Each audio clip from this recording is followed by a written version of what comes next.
नमस्कार. जय भीम. मी advocate doctor Siddharth Kamble, दैनिक बहुजन सौरभचा मुख्य संपादक. बहुजन सौरभ यूट्यूब चॅनलमध्ये सर्वांचं स्वागत आहे. आज दिनांक 21 मंगळवार. देश विदेशातील घडामोडीकडे थोडं लक्ष देऊ. काल मुंबई आणि 8 राज्यामध्ये इलेक्शनचा 5वी फेरी होती आणि त्याचं मतदान 49.68 झालं आहे. सर्वात कमी मतदान मुंबई इथे झालं आणि सर्वात जास्त वेस्ट बेंगालमध्ये झालं. हे मतदान होत असताना अनेक गोष्टी इलेक्शन कमिशनच्या बाबतीमध्ये हजारो तक्रारी आल्या आहेत, परंतु चीफ इलेक्शन कमिशन मात्र त्याकडे डोळे झाक करतो आहे. दुसरं, सुप्रीम कोर्टामध्ये पुन्हा चीफ जस्टिसकडे एक नवीन हे आलेलं आहे, इश्यू आला आहे.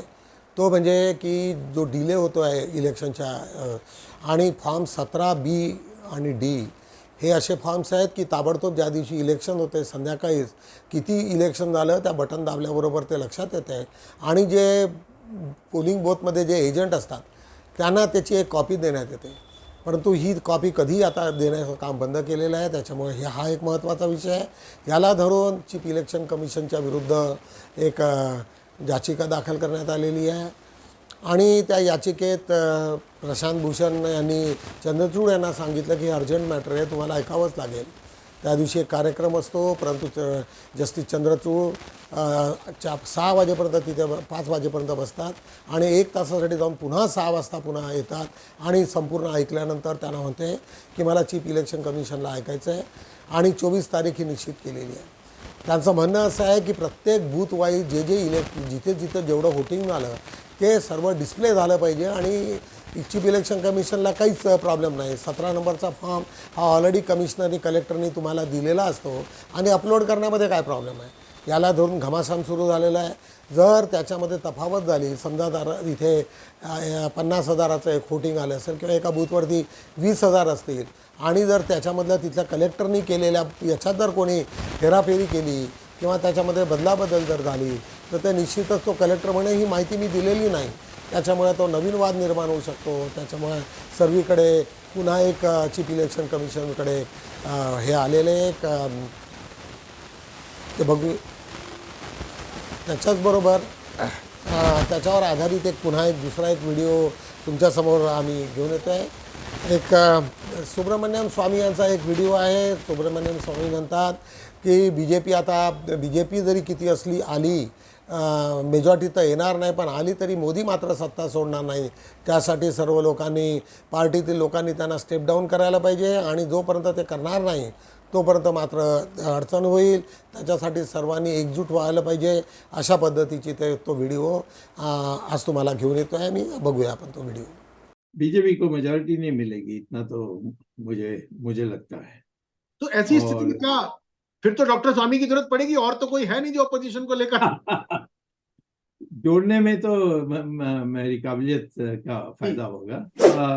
मैं समझता हूं कि हमारी पार्टी के भविष्य के लिए अब मोदी को छुट्टी करके जाना चाहिए, नहीं तो उसको विवश करना चाहिए जाने के लिए. और बीजेपी को थोड़ी दिन के लिए बाहर रहना चाहिए, सत्ता में नहीं होना चाहिए. थोड़ी अंदर की सफाई करने के बाद जो सरकार बनेगी, खिचड़ी इंडिया हो या कोई भी हो, वो 1 साल 1.5 साल से ज़्यादा नहीं रहेगी. उसके बाद नए चुनाव होंगे, उसमें हम भारी बहुमत से दोबारा आ सकते हैं. मैं तो मोदी से बिल्कुल निराश किसी बात पर नहीं हूँ.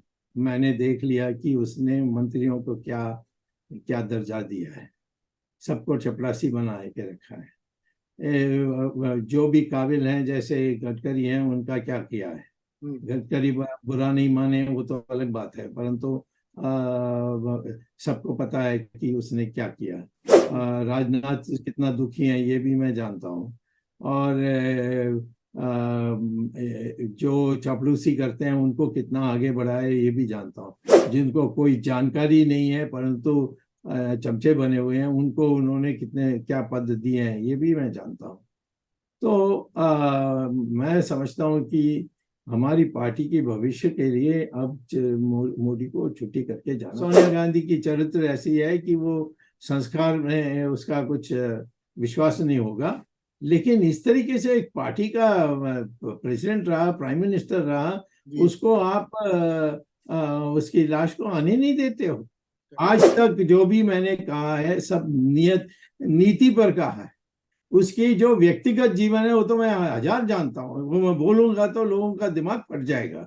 संघ के तरफ से मुझे इंफॉर्मेशन आया कि तुम बन रहे हो, तो राजनाथ ने मुझे जानकारी, गडकरी, ये तो हमारी दो लोग पुराने दोस्त हैं, उन्होंने बताया कि ऐसी बात चल रही है। तब ये रेलवे स्टेशन आकर के मेरे लगेज लेकर अपने गाड़ी चलाते वो मुझे एक मिनिस्टर के घर में छोड़ देते।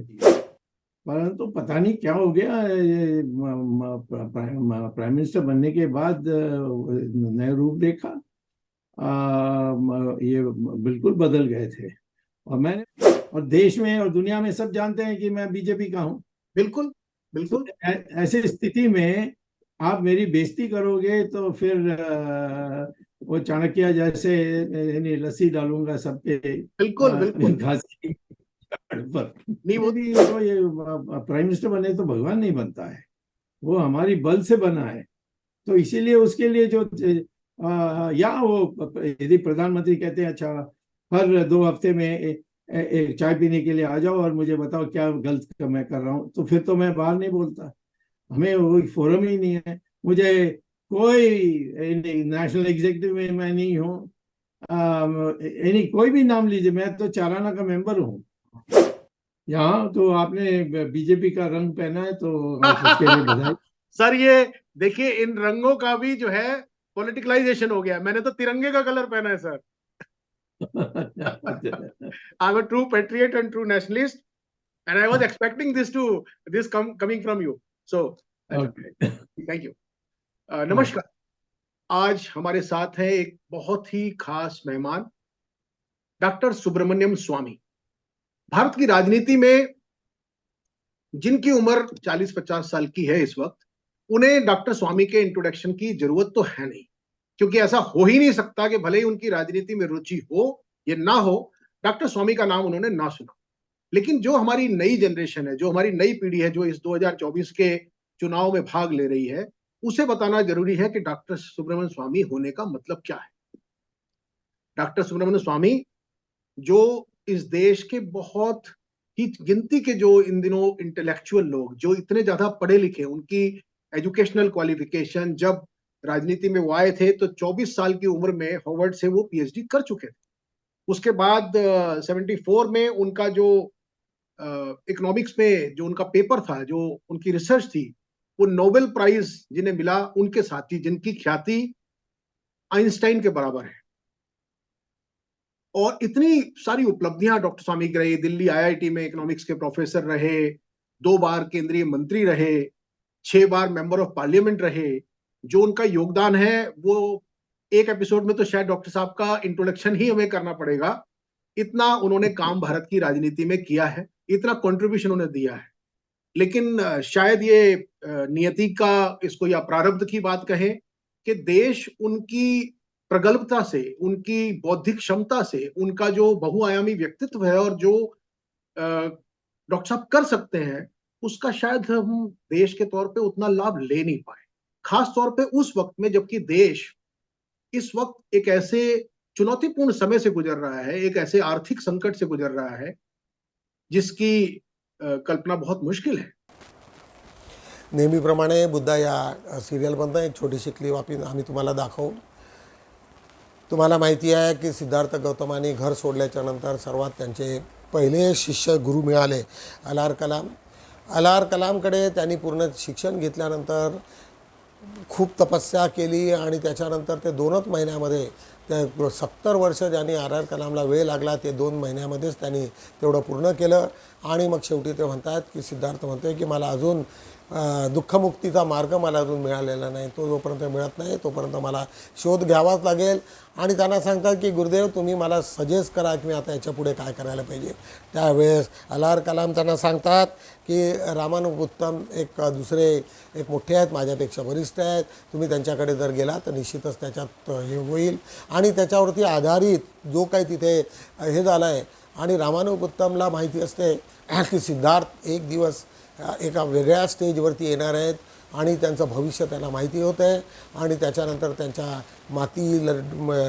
मस्तकाला लावून त्याला प्रणाम करतात आणि त्यावेळेस बाकीच्या लोकांना त्यांना प्रश्न विचारतात. या तुमच्या व्हिडिओवरनं तुम्हाला सर्व कल्पना येईल की सिद्धार्थाची कल्पना किती मोठी आली ती त्यांना आणि अशा इथं अलार कलाम यांनी त्याला विदाई करतात. त्याच्यात हा व्हिडिओ तुम्हाला निश्चितच आनंद देईल.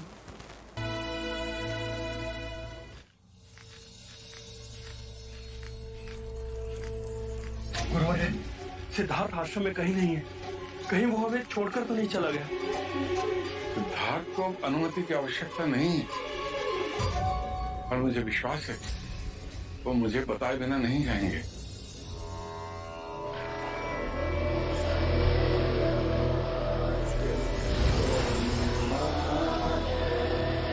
कहीं नहीं गया सिद्धार्थ.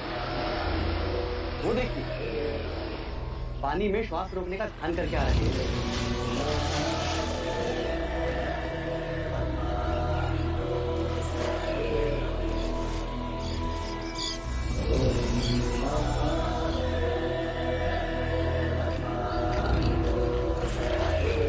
सिद्धार्थ, मुझे तो लगा तुम हमें छोड़कर चले गए हो. मेरी आध्यात्मिक यात्रा को आगे बढ़ाने के योग्य केवल तुम ही हो सिद्धार्थ.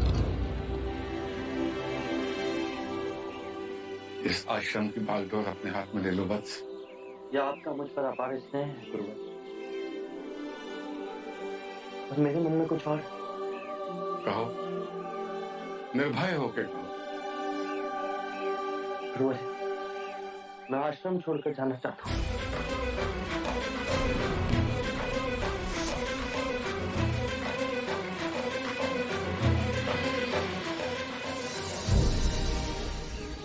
आप जैसा गुरु पाकर मैं धन्य हूँ. आपने एक बार भी नहीं पूछा कि मैं ऐसा क्यों कह रहा हूँ. ध्यान के साथ सोपान की विद्या और उसका अनुभव मुझे था, तो मैंने तुम्हें सौंप दिया. तुम्हारे जैसी उज्जवल आत्मा को और आगे जाना है. ध्यान समाधि के 8वें सोपान तक तुम्हें पहुंचना है, संभवतः उससे भी कहीं आगे. गुरुवर्य, अब आप ही मेरी दिशा निर्देश कीजिए कि ध्यान समाधि के 8वें सोपान का ज्ञान मुझे कौन दे सकता है. उसके लिए तुम्हें मगध जाना होगा. वहां आदरणीय मुनि उदाका रामापुत्ता तुम्हारे आगे के आध्यात्मिक मार्ग में सहायक बने. गुरुवर, यदि मैं अपना मार्ग खोजने में सफल रहा तो आपको आकर अवश्य बताऊंगा. मुझे इसकी प्रतीक्षा रहेगी. यदि इस वृद्धावस्था ने अवसर दिया तो.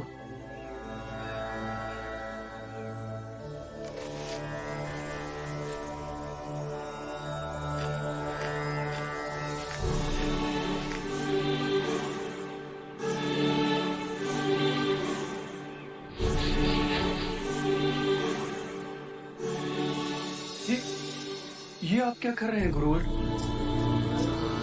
तुम भी उनके चरणों की धूल अपने माथे पे लगा दो. कदाचित ये अवसर फिर कभी मिले ना मिले. वो देखो, युग पुरुष चला जा रहा है. युग युगांतर के पश्चात ऐसा युग पुरुष धरती पर अवतरित होता है, और धरती पावन. बहुधन सौरभ या डेली याच्यातला आजचा तारीख 21 मंगळवार. आज आम्ही महत्त्वाच्या काही हेडलाईन्स दिलेले आहेत. दिल्लीत सोडा अन्यथा अरविंद केजरीवालला अनेक धमकी आली, कारण अरविंद केजरीवालांनी BJPचं जे काही त्यांचं प्लॅनिंग होतं ते पूर्णपणे धुळीस मिळवलेलं आहे. त्याच्यामुळे सातत्यानं वेगवेगळ्या ठिकाणाहून त्यांना थ्रेट येत आहे, आणि परंतु ते कोणत्याही याला न जुमानता ते मोठ्या याच्याने ते पुढे पुढे जात आहेत, प्रत्येक स्टेटमध्ये फिरत आहेत आणि BJPला कसं हरवावं या दृष्टीने सर्व लोक प्रयत्न करत आहेत. त्यांनी इंडिया अलायन्सला वोट द्या याच याच्याने सर्व लोकांना अपील केलेले आहे, आणि निश्चितच त्याच्यामुळे BJP अत्यंत बोखलावलेली आहे. आज ती एक बातमी आज आम्ही पान एकवरती घेतलेली आहे.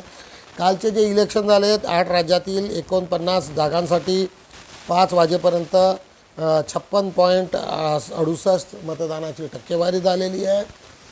टक्केवारी सांगतायत, परंतु ॲक्च्युअली किती नंबर झाले हे मात्र इलेक्शन कमिशन सांगत नाही. याच्यावरनं मी आता थोड्या वेळापूर्वी जे बोललो तो वाद सुप्रीम कोर्टाला त्याच्याचवरती निर्माण झालेला आहे. आता CISF करणार संवेदन संरक्षण. CISF एक संस्था आहे जे कुठल्या तरी अशा महत्त्वाच्या घडामोडी जर देशात होत असल्या संशयास्पद त्याच्यामध्ये ती त्या एक अशा वेगवेगळ्या त्यांच्याकडे सोपवण्यात येते.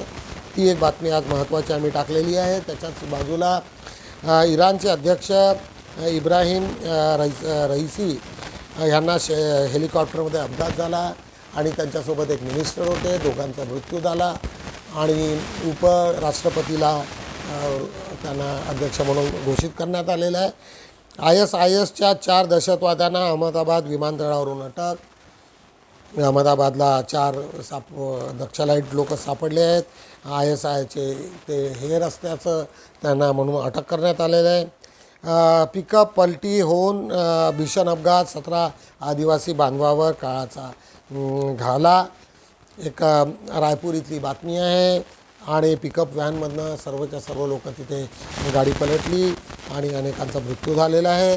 एका तरुणाने 8 वेळा मतदान केल्याचा व्हिडिओ व्हायरल.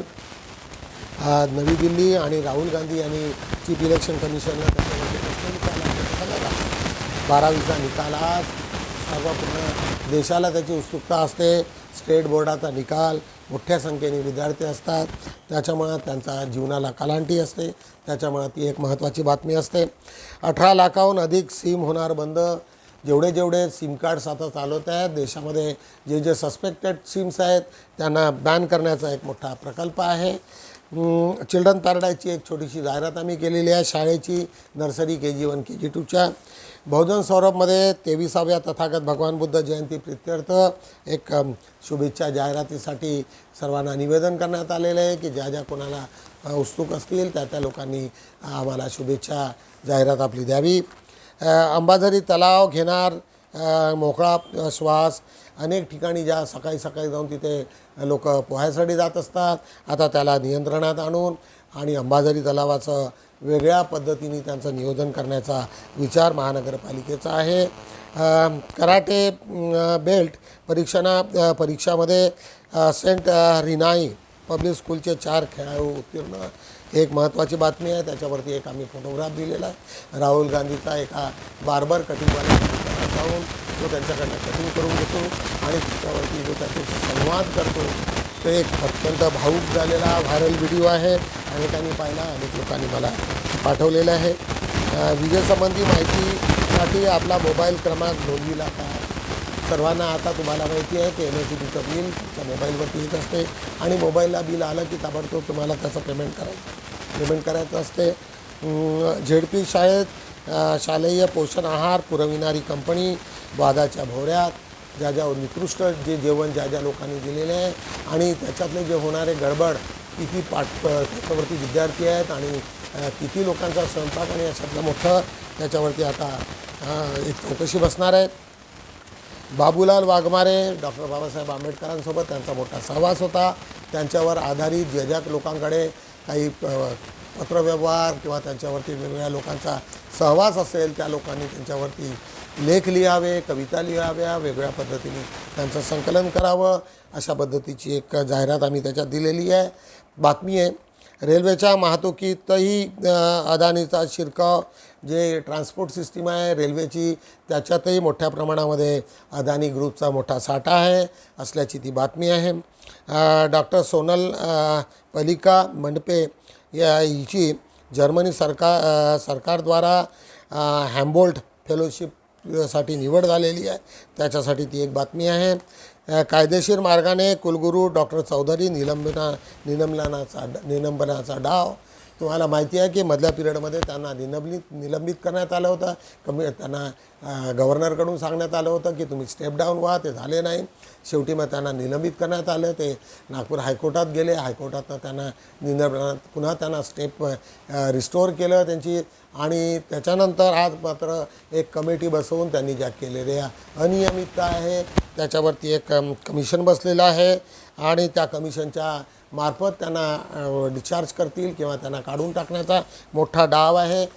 ती बातमी आज आम्ही लावलेली आहे. आज 5/2 बघूया आज आमचा बहुजन सौरभचा अग्रलेख. आज महत्त्वाचा अग्रलेख आहे बहुजन समाज पार्टीची बदललेली भूमिका. जी आज बहुजन समाज पार्टी UPमध्ये महत्त्वाचं त्यांचं 12% वोटिंग होतं, कमी होत 6 आणि आता अजिबात नाही. तिथला मोठाच वर्ग हा BSPचा NDA म्हणजे इंडियाच्या गठबंधनमध्ये गेल्याची बातमी आहे. त्याच्या शेजारी दीक्षाभूमी परिसरातील विकास कार्य तुम्हाला माहिती आहे की आता तिथे नवीन बॉडी आलेली आहे. विलास गसघाटे असो की प्राध्यापक आगलावे, राजेंद्र गवई हे प्रामुख्यानं महत्त्वाचे लोक आहेत तिथे आणि सातत्यानं त्यांच्या प्रयत्नामुळे अनेक विकासाची कामे पुढे सुरू आहेत. विश्वास थांबला की माणसे परकी होतात आणि श्वास थांबला की शरीर. विश्वास अत्यंत महत्त्वाचा आहे. तुम्हाला लोकांचा विश्वास तुटू देऊ नका. तुम्ही खोटं बोलण्यात मतलब नाही. आज नरेंद्र मोदींनी जो आपला विश्वास गमावलेला आहे त्यांनी काहीही बोललं की लोक हसतात, त्यांची टिंगलटवाळी करतात. अशा पद्धतीची भूमिका असू नये अशातला हा लेख. उद्योगात नांदतो पैसा. आमचे मित्र प्राध्यापक भाऊ वासनिक यांचा एका प्रवासातील एक वर्णन, जुने मित्र आणि ते एका दुसऱ्याची चर्चा करत असताना त्यांनी त्यांच्या स्वतःच्या याच्यात किती आपल्या स्वतःच्या धंद्यामध्ये किती पैसा असतो आणि त्याच्या संबंधातला हा लेख आहे. भंते महास्तवीर आनंद इसवी 527. तुम्हा सर्व लोकांना माहिती असेल की भगवान बुद्धासोबत सातत्यानं भंते आनंद राहिलेले आहेत.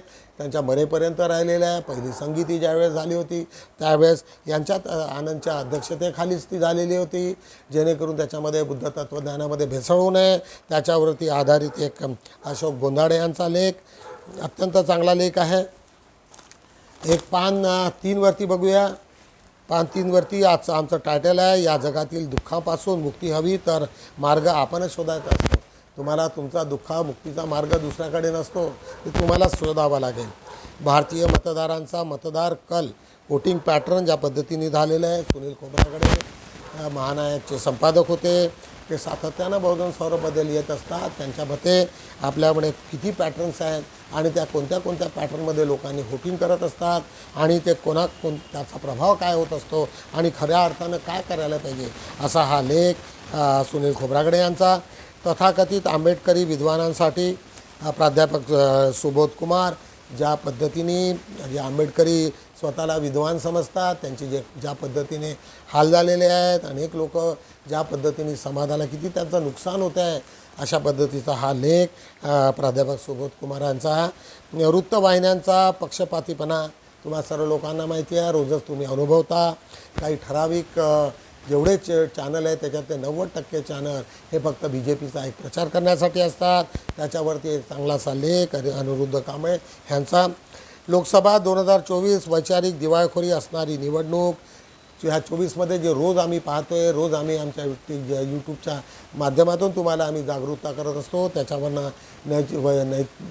अर्थानं तुम्हाला म्हणता येईल की वैचारिक दिवाळखोर वाटेल तशा पद्धतीचे एका दुसऱ्यावरती रूपांतर होत असतात आणि त्यांची जे लेवल आहे ती अत्यंत खाली गेलेली आहे. आज पान 2 आज आमचं टायटल होतं, कोणत्याही राष्ट्राची मुख्य आशा त्याच्या तरुणाच्या दिल्या जाणाऱ्या उचित शिक्षणावर अवलंबून असते. परंतु आमच्याकडे ज्या मराठी मीडियमच्या शाळा आहेत त्यांची अवस्था काय झाली, तिथनं निघालेले पोरं ते कशा पद्धतीने वावरत आहेत, त्यांची स्थिती काय हे जर पाहिलं तर निश्चितच आमच्याकडे शिक्षणाचा दर्जा हा कमी झालेला आम्ही पाहतो आहे आणि त्याच्यासाठी दुसरं तिसरं कोणी जबाबदार नाही, शासनाचं धोरणच जबाबदार आहे असं आम्हाला वाटते. अशा रीतीने बहुजन सौरभच्या 4 पानावरती आढावा घेतलेला आहे. तुम्हा लोकांना निश्चितच मी रोज विनंती करेल की जास्तीत जास्त लोकांना फॉरवर्ड करा, शेअर करा, जेणेकरून लोकांना तो फ्री वाचायला मिळेल. बाकीच्या पेपरपेक्षा आपला पेपर वेगळा असतो. इथे फुले शाहू आंबेडकर वरती जास्तीत जास्त आम्ही फोकस करतो आणि तोच आमचा आम्हाला तेच करायचं आहे आणि त्याच्यासाठी हा संपूर्ण व्हिडिओ आणि आमचा पेपर आम्ही सुरू ठेवलेला आहे. आज एवढंच बोलतो, उद्या भेटूया पुन्हा. जय भीम.